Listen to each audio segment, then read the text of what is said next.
قارون کے خزانے کے متعلق آپ نے تاریخی حکایات اور محاورے تو سنے ہی ہوں گے۔ یہ وہی شخص ہے جس کا ذکر اللہ نے قرآن مجید میں نشان عبرت کے طور پر کیا ہے۔ قارون کا قصہ اسرائیلی اور اسلامی دونوں طرح کی روایتوں میں ملتی ہے۔ یہ بنی اسرائیل کا وہی امیر ترین شخص تھا جس کے خزانے کی کنجیاں 300 اونٹوں اور خچروں پر لادے جاتے تھے، اور ہر کنجی چمڑے کی ہوتی تھی جو ایک خزانے کی چابی تھی۔ تاریخ انسانی میں شاید قارون سے زیادہ دولت و ثروت کسی شخص کو عطا نہیں کی گئی۔ قارون حضرت موسیٰ علیہ السلام کے چچا یسور کا بیٹا تھا۔ وہ نہایت ہی حسین و خوبصورت آدمی تھا۔ یہی وجہ تھی کہ بنی اسرائیل اور قبطی لوگ اسے منور کہا کرتے تھے۔ قارون جوانی میں اپنے قوم کا سب سے با اخلاق اور نیک افراد میں شمار کیا جاتا تھا، نیز توریت کا بہت بڑا عالم دین بھی تھا، کیونکہ اس کی پرورش موسیٰ علیہ السلام کے سایہ عاطفت میں ہوئی تھی، اس لیے وہ کتاب کا علم بھی رکھتا تھا اور اچھی آواز کا مالک تھا۔ وہ توریت خوبصورت انداز میں تلاوت کیا کرتا تھا، یہی وجہ تھی کہ لوگ اس کا بہت ہی ادب و احترام کیا کرتے تھے۔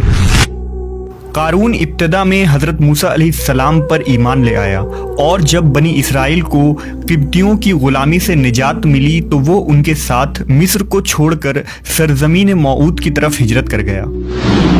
وہاں اس کے حالات ایک دم سے بدل گئے اور اس کے ہاتھ میں بے شمار دولت آئی۔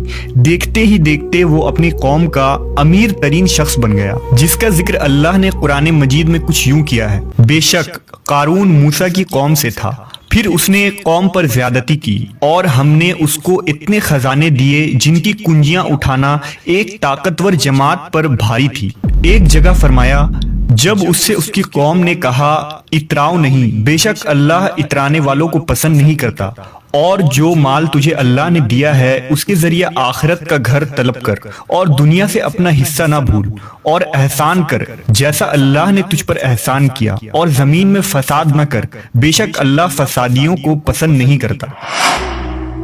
جب زکوٰۃ کا حکم نازل ہوا اور حضرت موسیٰ علیہ السلام نے اس سے عہد لیا تو اس نے یہ وعدہ کیا تھا کہ اپنے مال کا 1000واں حصہ زکوٰۃ نکالے گا۔ جب اس نے اپنے مال کا حساب لگایا تو ایک بہت بڑی رقم زکوٰۃ کی نکلی، لہٰذا اس کے دل میں حرص اور لالچ پیدا ہو گئی اور وہ زکوٰۃ کا منکر ہو گیا۔ اس نے ایک گندی چال چلی۔ اس نے بنی اسرائیل میں سے ایک گروہ کو جو اس کی حمایتی تھے جمع کیا اور کہا، اے بنی اسرائیل، موسیٰ نے ہمیں بہت سارے امور کا حکم دیا جس پر تم لوگوں نے اس کی پیروی کی، اب وہ تم سے تمہارا مال بھی لینا چاہتا ہے۔ فلاں فاحشہ عورت کو لے کر آؤ تاکہ اسے کچھ پیسے دے کر موسیٰ کو بدکار ثابت کیا جا سکے۔ قارون نے اپنے قوم کے لوگوں کو جمع کیا اور حضرت موسیٰ علیہ السلام سے پوچھا کہ زنا کی کیا سزا ہے۔ حضرت موسیٰ علیہ السلام نے کہا، جو بھی زنا کرے حالانکہ اس کی بیوی بھی ہو تو اسے سنسار کیا جائے یہاں تک کہ وہ مر جائے۔ قارون نے حضرت موسیٰ سے کہا، حتیٰ کہ اگر یہ کام آپ نے ہی انجام دیا ہو تو بھی؟ موسیٰ علیہ السلام نے کہا، ہاں، حتیٰ کہ اگر اس کام کو میں بھی انجام دوں تو یہی حکم ہے۔ قارون نے کہا، بنی اسرائیل یہ گمان کرتے ہیں کہ آپ نے فلاں فاحشہ عورت سے زنا کیا ہے۔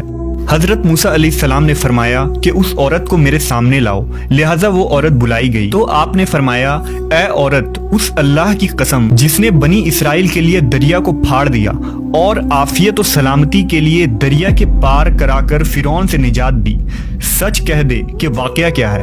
حضرت موسیٰ کے جلال سے عورت سہم کر کانپنے لگی اور اس نے مجمع عام میں صاف صاف کہہ دیا کہ اے اللہ کے نبی، مجھ کو قارون نے کثیر دولت دے کر آپ پر بہتان لگانے کے لیے آمادہ کیا ہے۔ اس وقت حضرت موسیٰ علیہ السلام آپ دیدہ ہو کر سجدہ شکر میں گر پڑے اور بحالت سجدہ آپ نے یہ دعا مانگی کہ یا اللہ، قارون پر اپنا قہر و غضب نازل فرما دے۔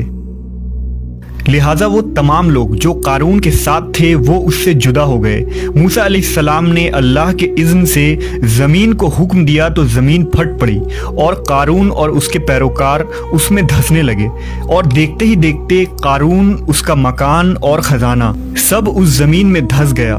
جب یہ زمین میں نابود ہو گئے تو زمین کا شگاف دوبارہ بند ہو گیا۔